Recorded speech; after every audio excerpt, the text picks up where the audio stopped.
तो जाएँ conservation of momentum के बारे में, ठीक है? जैसा कि हम जानते हैं जैसा कि हम जानते हैं एज़ वी नो दैट कि फ़ोर्स जो थी from second law of motion वो किसके बराबर होती थी? Change in momentum with respect to change in time या फिर हम इसको लिख सकते हैं dp बाय dt। ओके? अब क्या हुआ हमारे पास ये यहाँ से हमें एक चीज़ समझ में आती है कि dp can be written as change in momentum can be written as f dot dt या फिर change in momentum can also be written as f dot del of t। ठीक? या फिर आप इसको ऐसे लिख सकते हैं कि p जो आपके पास वैल्यू आएगी, ठीक है? कि आपके पास जो वैल्यू आएगी ये चेंज इन मोमेंटम यहाँ से हमें दिखाई देता है कि जो आपका चेंज इन मोमेंटम होगा वो किसके बराबर होगा? वो डेफिनेटली गिवन बराबर होगा इम्पल्स। और इम्पल्स क्या होता था? इम्पल्स होता था कोई फोर्स जो कि एक छोटे से ड्यूरेशन के लिए लगता था। Force applied for a duration, for a small duration, mostly for a duration small duration.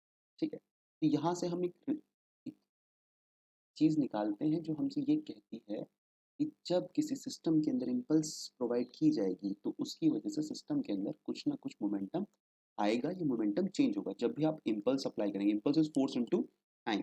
ठीक है? तो आप जब भी कभी किसी के अंदर फोर्स अप्लाई करेंगे, ठीक है, जब भी आप किसी के अंदर किसी सिस्टम को एक इम्पल्स प्रोवाइड करेंगे, इम्पल्स मतलब फोर्स आप अप्लाई कर रहे हैं for a short duration of time, तो उसका जो मोमेंटम है वो डेफिनेटली चेंज होगा। अब देखिए हमने वर्क के बारे में पढ़ा था। वर्क जो था, वर्क हमेशा होता था किसके बराबर होता था? हमारे पास वर्क होता था फोर्स इनटू डिस्प्लेसमेंट। ठीक है? या फिर हम इसको लिख सकते थे फोर्स इनटू dx। ये होता था हमारे पास जब हमारी फोर्स जो होती थी वो कांस्टेंट फोर्स होती थी, और ये होता था हमारे पास जब हमारी फोर्स जो होती थी वो एक वेरिएबल फोर्स हुआ करती थी। ठीक है? अब हमारे पास ये चीज़ हम पढ़ चुके थे। उसी हिसाब से अब हम क्या कर सकते हैं, इम्पल्स को हम डिनोट करते हैं with a capital letter J, और उसको लिख देते हैं F into del of T. या फिर हम इम्पल्स को लिख सकते हैं J can be integration of F dot D T. Same, this is for for constant force and this is for variable force. Simple, variable force. Okay?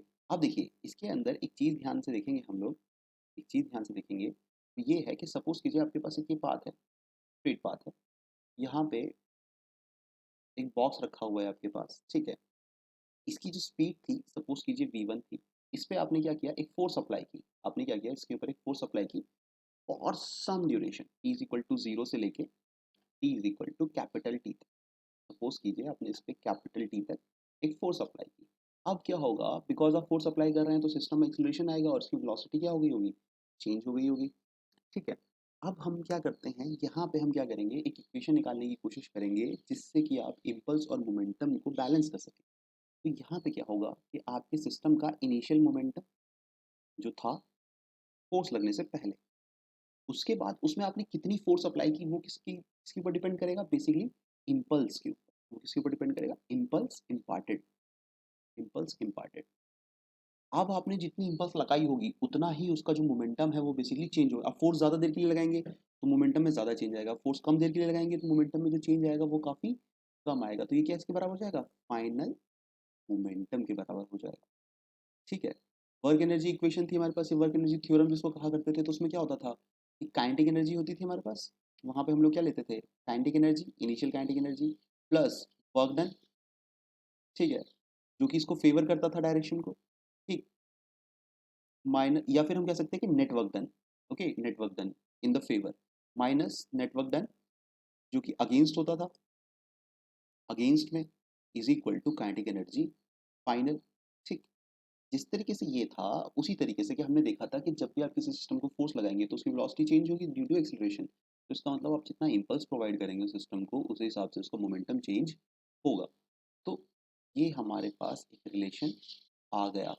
और यहाँ पे हम ये भी कह सकते हैं कि एक्सटर्नल फोर्स जब तक आपके सिस्टम का लगता रहेगा, जब तक आपके सिस्टम में एक्सटर्नल फोर्स लगती रहेगी, ये इंपॉर्टेंट पॉइंट है हमारे पास कि एक्सटर्नल फोर्स जब तक आपके पास लगती रहेगी तब तक आपका जो मोमेंटम है वो कंटिन्यूसली चेंज होता रहेगा। तो इसका मतलब अगर एक्सटर्नल फोर्स आपके पास है तो it means there is a continuous change in momentum, there is continuous change in momentum.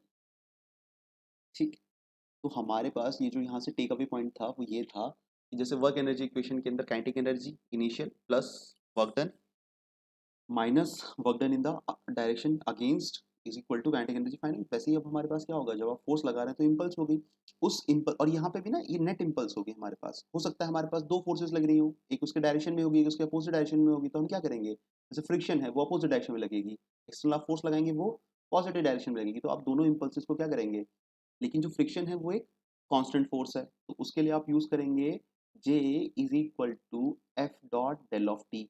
वहीं पे जो आप एक्सटर्नल फोर्स लगा रहे हैं वो कांस्टेंट भी हो सकती है और वेरिएबल भी हो सकती है, तो वहां पे आप इसको भी यूज कर सकते हैं एक्सटर्नल फोर्स के लिए, या फिर आप इसको भी यूज कर सकते हैं। ठीक है, तो आपको इस चीज का ध्यान रखना पड़ेगा। Thank you.